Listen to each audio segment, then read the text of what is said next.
Imagine this white horse 33 times bigger, and you have the gargantuan proportions of the Mark Wallinger design that will dominate the Kent landscape. Wallinger's at Swan Valley Community School, where he's just been announced as the winner of a competition to design a landmark sculpture for Ebbsfleet Valley.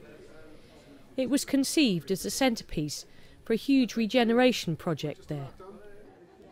I'm hoping it's going to be, a very faithful representation of a thoroughbred horse, and just so what that does with the scale of the surrounding countryside and the new town and everything that's already here.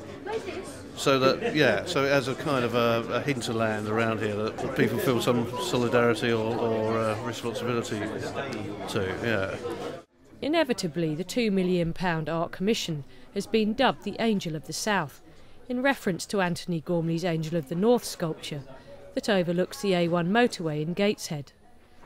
But over twice its size, one thing's for sure: no one going by will miss it. So why a horse?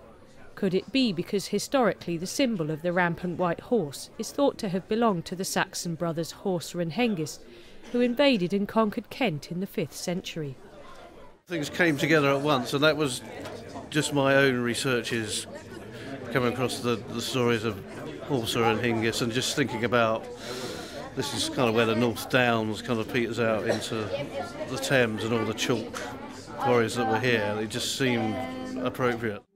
Originally, there were 5 very different works of art being considered in the competition. 2 were knocked out, including Rachel Whitehead's concrete house on a recycled mountain and Christopher Lebrun's concrete disc with wing. That left Mark Wallinger and 2 other finalists.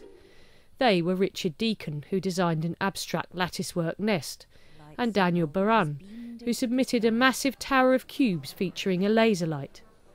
Victoria Pomery, director of the Turner Contemporary Gallery under construction in Margate, is the chair of the selection panel.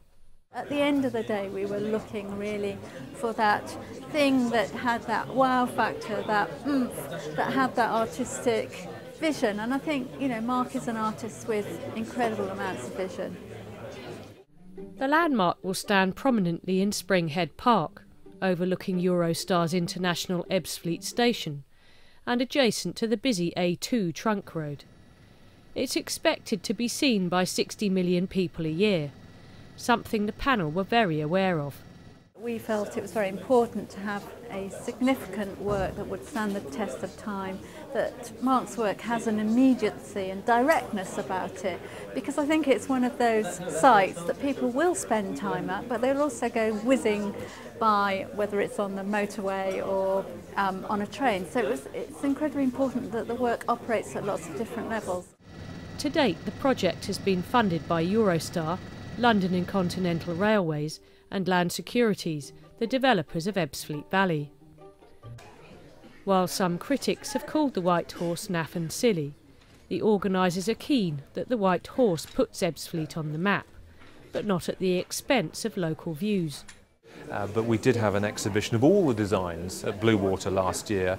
We received more than 50,000 comments from members of the public. More than 6 million people had the chance to see that exhibition. And it obviously is really important to us that local people enjoy this design, like this design, and be proud of this horse when it's built. Some of those who will be seeing a lot of the sculpture when it's in place are pupils at Swan Valley Community School. They're not only hosting the press conference today, but their school is the closest to it. The pupils have been studying the landmark competition for months, as the display in their school testifies. So what do they think of the winning entry? I like it because it represents Kent. All the other schools have participated in this project, but we get to see it especially. So I think we've got a great advantage there. And I think it's going to be really good, and it's going to be exciting watching it get built. The next stage of the development is to get planning permission from Gravesham Borough Council.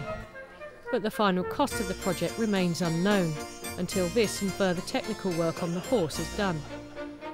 Despite the economic climate, organisers say they're still hopeful the project will be in place for London's 2012 Olympics.